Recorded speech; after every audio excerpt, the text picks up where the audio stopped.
Bosnia যুদ্ধ ছিল মূলত একটি জাতিগত দ্বন্দ্ব, যা 1992 সাল থেকে 1995 সাল পর্যন্ত সংগঠিত হয়েছিল। এই যুদ্ধে সার্ব ও কুর্দ বাহিনী মিলে বসনিয়া থেকে মুসলিমদের বিতাড়িত করার জন্য অভিযান চালায়। এই যুদ্ধে প্রায় 1 লক্ষ মানুষ নিহত হয়, যার অধিকাংশই ছিল মুসলিম। এছাড়াও হাজার হাজার নারীকে তারা ধর্ষণ করে। তারা মুসলিমদের গ্রাম ও শহরে হামলা করে পরে লুটপাট করে।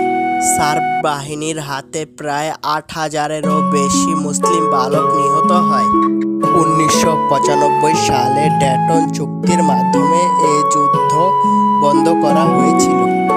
এই চুক্তিতে বসনিয়াকে একটি রাষ্ট্র হিসাবে স্বীকৃতি দেওয়া হয়। এই যুদ্ধ ইউরোপের ইতিহাসের একটি কালো অধ্যায় হিসাবে চিহ্নিত করা হয়েছে, যা এখন পর্যন্ত বসনিয়াবাসীদের মনে দাগ কাটে।